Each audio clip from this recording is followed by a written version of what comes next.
When I got married to James, the first thing the Lord told me was about women who would come. He told me they'll come. But he told me how to deal with them. He told me how he'll handle them. So they keep coming.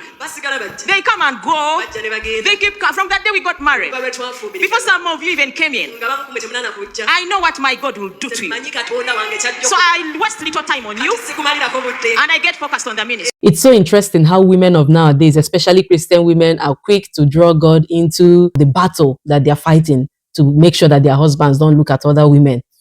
The other time, there was this woman that was basically saying that God told her that she should iron the clothes that her husband will use and go and see a side chick.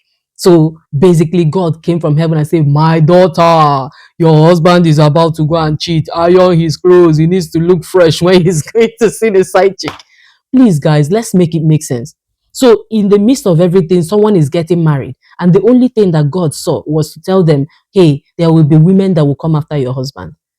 Where is the space of God having that conversation with a man and saying, hey, you know you have a ministry. If you are somebody that is in a big position, you will attract people, the good, the bad, and the ugly. So you have to be careful. Do whatever it takes. Put the necessary boundaries in place so that you don't end up cheating your wife, even though you didn't mean to. So why is it that God will not have that conversation with the man?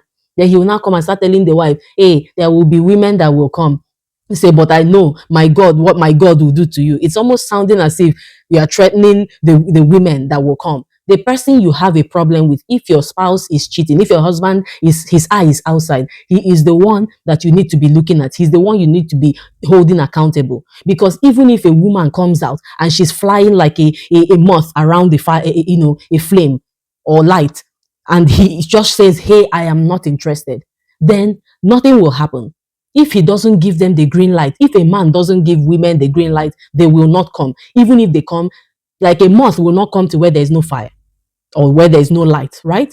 So, but even if the women out there are thinking that him being nice or whatever is a light or a green light, the way he puts firm boundaries will keep them away, and God will not need to come and be telling you, oh, don't worry, I'm going to deal with the women. It doesn't make sense to me.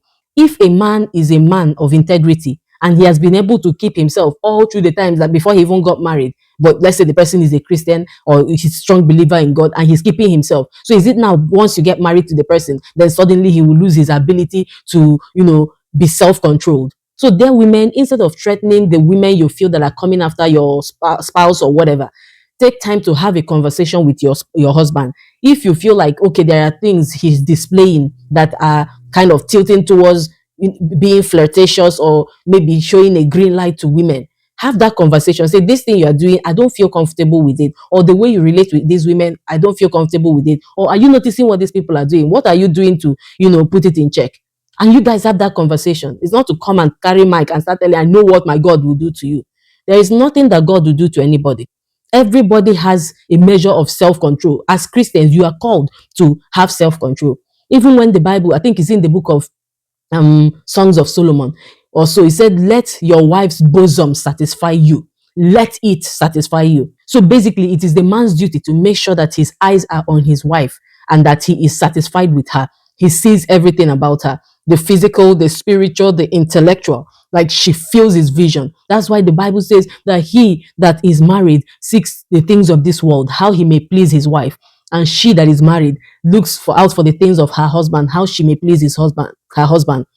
So if you're looking at your wife on every level, both, she's so smart, she's an intellectual, she's industrious, she's this, she's that, you are looking at the full package, then she will satisfy you. But if a man looks at a woman, oh, it's just about what I can get between her legs or whatever, then when she adds weight, it becomes a problem.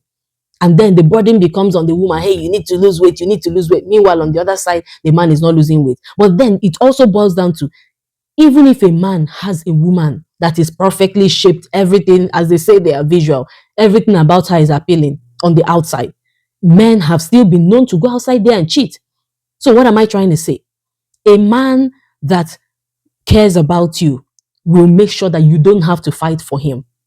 So if you find yourself in a place where you are having to go and be telling women to stay away from him or stay away from him, there is a problem. Go back and check it. if there is any issue, you see that women are flocking around your husband, it is not your duty to go out there and start fighting them. Don't waste your breath.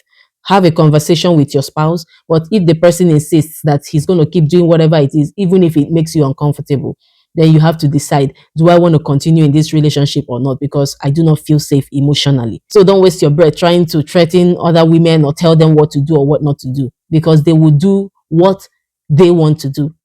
And if your partner is interested in what they want to do with him, he will go ahead and do it. But if he's not interested, no matter what they do, he will not give them space. So it's not your battle to fight.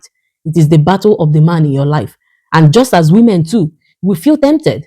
So why is it that God didn't also go to the man and say, I know the men that will surround your wife. You know, she's very beautiful. She's this, she's that. So let's make it make sense. So it's important for us to detox and unlearn the things that we have learned.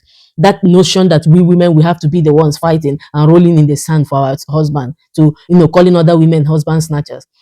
Because if we don't detox from that, we will even be hearing, as if we're hearing the voice of God, and what we'll be hearing are those fears and all that. And this is not to say that anybody doesn't hear from God. 1 minute, Apostle Peter was hearing from God, and he said, you are the Christ, the Son of God. And the next minute he was saying, God forbid, you will not die. Meanwhile, that was the whole reason why Jesus came. So I'll just leave it there, and let me know what you think in the comment section. And this is not about us women bashing each other and all that. That's not what the whole purpose of this video is. It's for us to really sit down and say, it is time to hold men accountable. Let's allow them to take responsibility for once, instead of treating them like babies that cannot fight for themselves.